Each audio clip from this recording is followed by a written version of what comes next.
Today, my good buddy Rick LePage and I are still here in Glacier National Park, up in many glaciers, roadside, kind of waiting on bears. And talking about, we'll show some pictures from Glacier, talk a little bit about Glacier, but we're having a discussion about why which camera, which brand you use really doesn't matter nearly as much as your sort of journey as a photographer developing your skills.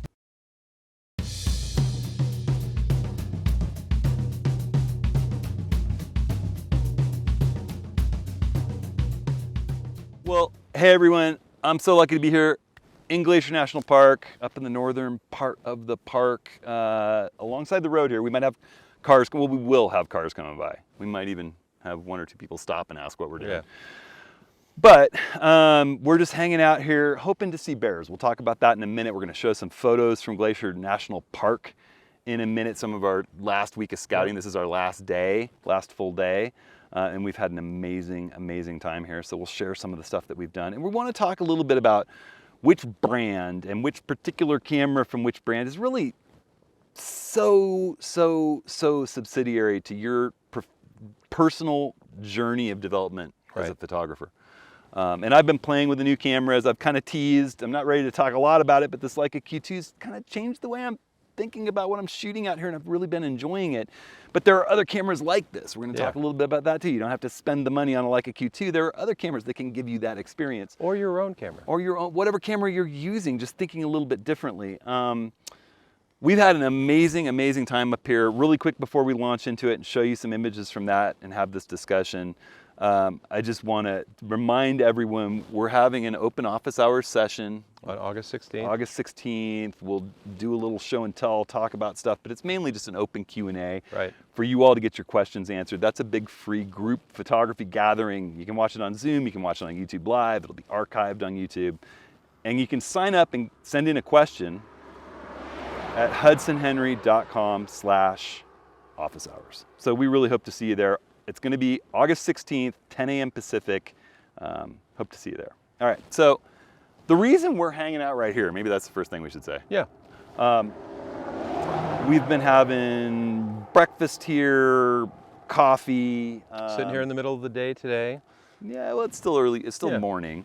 We had our coffee, and we've been, you know, versus sitting in a restaurant or a hotel, this is a place where you're more likely than not, one of the most likely places to see a grizzly bear. And, you know, we've been sitting, unlike right now, we're looking over our shoulder every now and then. Yeah. We sit sort of looking both directions so we have a 360-degree view between the two of us, and we could always get up on top of Hefe in a hurry, and we've got our bear spray, Rick's got an air horn. We've got binoculars. We've got our big long lenses sitting next to us, you know, with our fast shooting camera systems. And in case beautiful landscapes happen, you know, I've got my little the Leica single lens Q2 28mm with me too. You know, that could be any number of lenses I could just switch out. But we've been hanging out here hoping to see a bear, talking to lots of people that are asking us why we're here. Right. Meeting people, having nice conversations with people from all over the country and world that are visiting the park. And also, you know, we've seen bears. We've seen bears. Quite a few bears. All over around here and gotten some great photos. Mountain goats, bighorn sheep. We had some amazing experiences. Moose. Yeah. We've shot landscapes during the middle of the day. Took a short trip up to Waterton Lakes yesterday. That was beautiful. Yes, it was beautiful. There was a beautiful bear up there too. And I feel as if we have pretty much got over the last week. We have scouted this place from the food to the landscapes to the wildlife to talking with the rangers to short hikes and waterfalls, and it's been a beautiful, beautiful trip. We're gonna be shooting for home tomorrow. We're gonna shoot dawn at Lake McDonald and hit the road back to Oregon tomorrow. But we thought we were sitting here having this conversation. You know, last week we shot a video down at Lake McDonald. And we talked a little bit about, you know, there was quite a bit of comments popping up on the channel about, well, everything's Z9 or everything's, you know, 800mm lenses or 400mm super telephotos, and all this stuff is expensive, and how can I relate to that? And, you know, there's a certain amount of, you know, what I'm shooting with and what I'm fascinated by is going to bleed into this channel, because it's kind of, there's a truck coming by. It's kind of our photographic journey, you know, my friends and I and the workshop participants, that's where this is all driven. And recently, If I could add one thing. Yeah. The other thing is that you are a professional photographer. This Yeah. is your job. Right. So I think that should be said as well. Right. You know. But I often run around shooting with my Nikon Z50. Absolutely. And I did a video on our family trip to Mexico this last winter where all I took was the drone and the Z50. Yeah. And I had a great time and got some images that I just love. Right. You know, there's times where you don't want to lug this around. When I'm wanting to shoot a grizzly bear coming out of the woods, there's nothing better than this new 800mm lens on the Nikon Z9. And you know, sometimes we had a bald eagle. I didn't get a great shot of the bald eagle because I didn't get the lens out before it was flying and I was barely able to get a few shots against the trees. But we had an osprey sit up here that took off flying, and being able to track it from the perch was wonderful. You know, sitting in one spot with a long lens is a great thing, but you know, I came up as a travel and landscape and adventure photographer, and you can't lug this with you up a mountain or on a trip, you know, backpacking and training through Nor would you Europe. want to. Nor would you want to. You know, and that's where smaller lenses, smaller systems, the Nikon Z50, the ZFC, I prefer the Z50 because it has a little bit more customization possibilities and the same sensor as the ZFC. ZFC is a beautiful camera. Rick shoots with Sony. You had the RX1. Right. Yeah. Which was this beautiful rangefinder camera with a 35mm f2 lens. Came out about 10 years ago. Full frame. Full frame. Yeah. And when I got it, you know, at that time I was shooting Canon. I still had the sort of the big DSLRs. Right. And I wasn't going to stop shooting Canon. Right. But this Sony sort of changed my thinking at a time when I was very receptive to growing as a photographer. Right. And I carried that camera around with me for months. It was the only thing I used. Right. I shot landscapes, I shot portraits, I shot street photography. And it just, because of that form factor, that single lens, you know, it just kind of made me think a little bit differently about how I shot and what I shot. Right. You know, and that's been the interesting thing for me this week, is sort of watching you with this camera. This Leica Q2. It kind of makes you think a bit differently about how you shoot. It does. And the big surprise for me this week is black and white. Yeah. You know, we were out scouting some places and shooting down at Swift Current Lake here. Right. Or the waterfall coming off of Swift Current Or Lake. Yeah. that too, yeah, right. yeah, And yeah. we were at the lake. Yeah. Yeah. And middle of the day, we're just trying to scout things, look at locations and stuff like that. But you pulled Beautiful that clouds though. Yeah, but you pulled that camera out, and I'm asking, what are you doing? And you're shooting a long exposure with those clouds sort of moving across, you know? And you shot it in black and white. I did. And I remember thinking to myself, you know, I don't think I've ever seen Hudson out shooting, thinking in black and white. Right. You know, and that's what, you know, I mean, we can put profiles on, I can put a profile on my Sony A1 that will show me black and white, you know, and come across as a full color file, but still I'll have that black and white. And you could have a black and white JPEG. Same That's thing right. with Nikon. Yeah. Right. But when you're looking through the viewfinder with that monochrome, you know, it's a different thing. It makes you think differently about how you shoot. And It's that's interesting. been amazing to me. It's interesting. I think this camera is very, very different. I had for a while a Fuji X100S. I think that was the second of the Fuji X100s that came out. And I really loved that camera. I was carrying it around with me everywhere. And then I took it out on a windy day kiteboarding.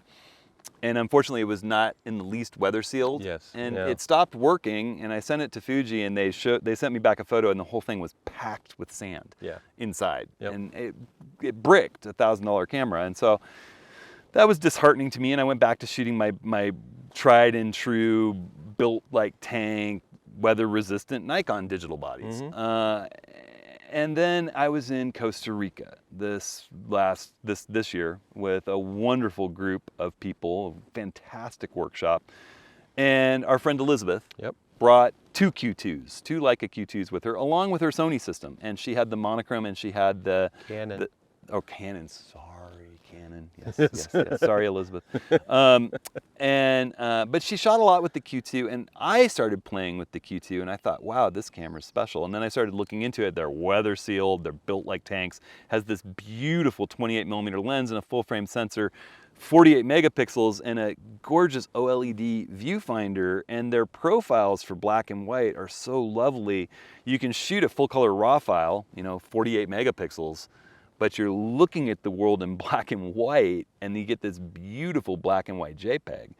And so, the minute that we got out to that lake and I saw those clouds, I thought, I'm going to slap, 2 of my 82 millimeter neutral density filters on here. I put 16 stops of neutral density, a 6 and a 10, with this, 49 to 82 millimeter step-up ring. And no worry about vignetting there. And it goes to 2 minutes in camera. Has a 120 second setting. You can put it in the 1 second plus and just turn the dial till you get up to 120. And I kind of ranged in on what the correct exposure was for the JPEG, and then the RAW file had lots more latitude to play with and process even than that. But it's proof that this thought of working with a single wide angle lens with a very high megapixel sensor in a really well built, easy to use form factor, it's been kind of a revelation to me. And the truth is, I've been carrying it around since the 4th of July. My wife, when I came back raving about this camera from Costa Rica, my wife is the biggest sweetheart. It was my birthday coming up in the end of June, and this turned up on the birthday tree. And so I've been shooting my family a ton with it, and just this is the first trip like this, and I find myself reaching for it as much as I'm reaching for the Nikon, because I look at it and I say, well, this is somewhere between 28 and 35 millimeter scene, or I can shoot a pano handheld, and the quality out of this is just as good as my other camera. Now, you don't have to go out and spend, this was a used purchase, I will say. You don't have to go out and spend the money that a used Leica costs. I think Fuji's on its X105 V. And I think we're going to get one of those and kind of do some comparison stuff. And because this is just, it's wonderful to have a little camera that gives you great image quality. And the Z50's been that for me, but this is on another level. Right. And we don't have a lens for the Nikon system that's this good. And I think the Fuji lens is really good. Yes, the Fuji lens is great. Yeah. And the other thing is that I think for you, where you are as a photographer, this camera has been a revelation. But I also feel like, this is a variation on the theme that we would tell people when you're sort of in a rut, or you want to get practice. It's like, go grab a prime lens, put it on your camera, and don't shoot with anything else for a few days. Whatever camera you have. Yeah, just be thinking, get into a mindset where this is the camera I have, this is the lens that I have, and this is how do I make great photos with this setup and this setup alone. Absolutely. You start thinking differently. You do start thinking differently. I did that with my Z6 in Cuba, my first trip to Cuba, I don't know, 5 years ago, with my family. Not 5 years ago, 3 or 4 years ago. We're going to be running a workshop there, which is, I cannot wait. But I walked around with either my 50 1.8 on the Z6, which has great low light ability, or the 105 1.4. And there were times where I would just walk the streets of Havana with nothing but that. And it again changed the way I thought about shooting and made me fall in love with that 105 1.4. I still haven't been able to get rid of that lens.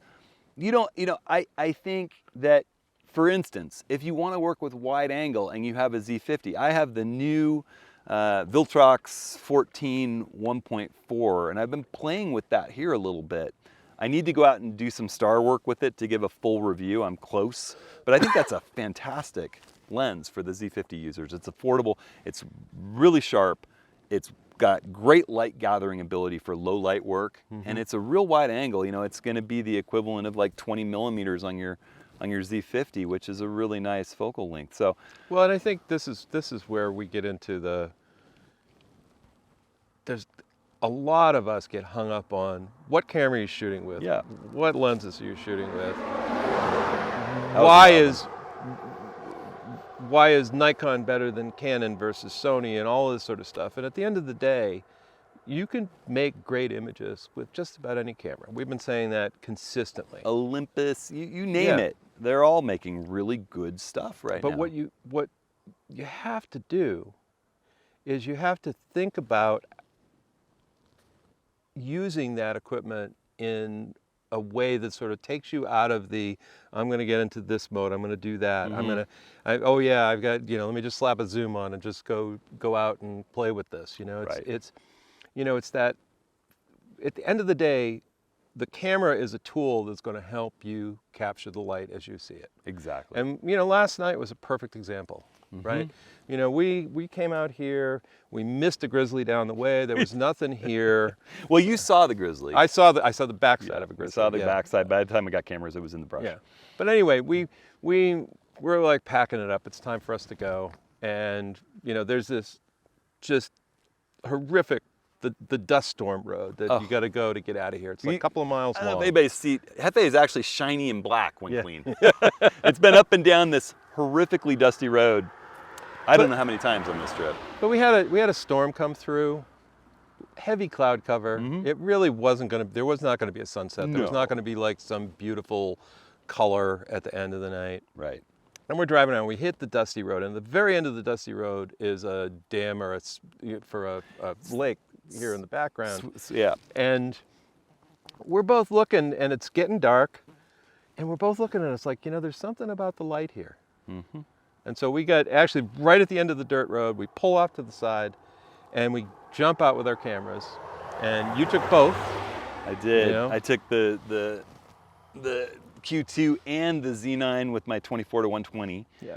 And one of the interesting things about that dusty road is that it puts this sort of like little dust haze. It looks like fog on the surface of the lake. The north shore of the lake. Yeah. And there was this little glimmer of light back in the west. On the mountain range back here. And so we were there for probably 15, 20 minutes, just sort of working that scene, shooting, and a lot of times, and I would say even myself would just sort of drive past that scene. Yeah. But, it was like, no, this is great light, and that's the thing, that it doesn't matter what camera you got, it's the light that really matters. I mean, there are instances when, you need to have, if you really want to get a good bear photo, you need to have that 800.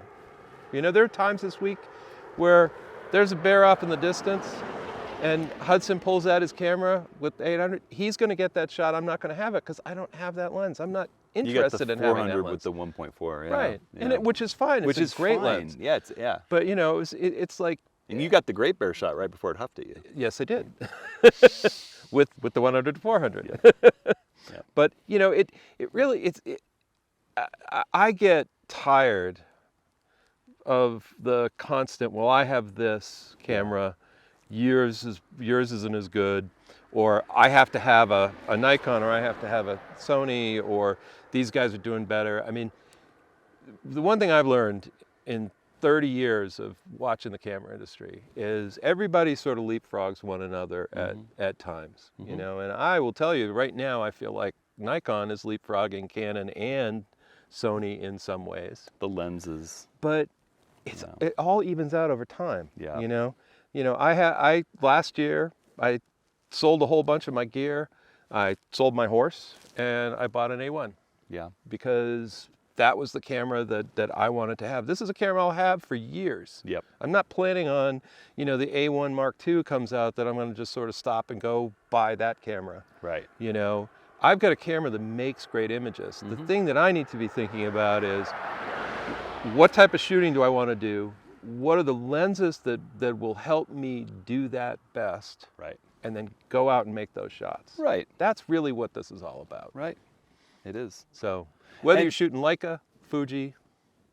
And I will say it loudly. Our good friend Vivian came with us to Joshua Tree last winter, said she didn't want to bring a big camera. Could she just come with her iPhone? And she made beautiful images, and we had a blast with her, and we even got the Milky Way. I know. With her iPhone. Right.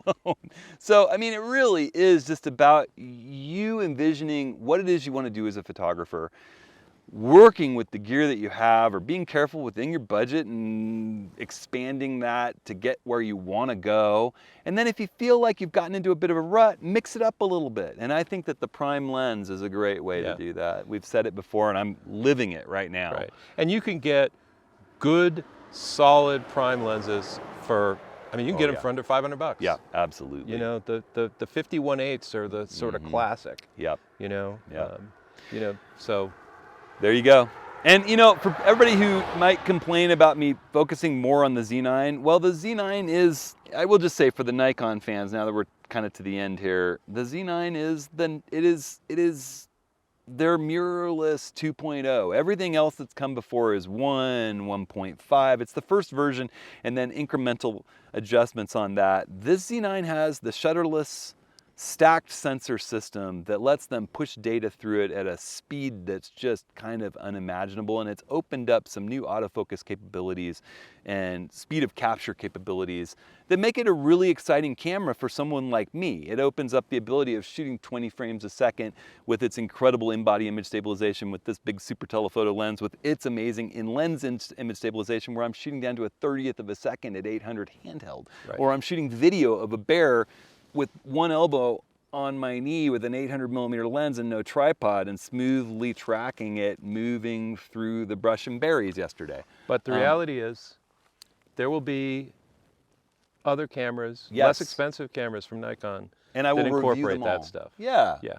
And I have a Z30, hopefully, I ordered it when they first announced, on the way for review. I don't think that many people watching this channel, that's the camera for them. I really think it's a vlogger's camera. And but you know, I mean, I've been wrong before, but I'm gonna get it, check it out, review it, do a little setup guide for it, and probably send it back. But that I will do that with all of the cameras. You know, it's just the Z9, it's the fun game in town right now, and I'm enjoying the heck out of mine, and I envision keeping it a very long time. I think the other cameras will come and go, because it is a big professional powerhouse that enables me, particularly for action, sports, and wildlife, to do things I couldn't do otherwise. And Milky Way shooting, actually. I hope that gets incorporated in the next bodies. Yes. Their starlight view is crazy.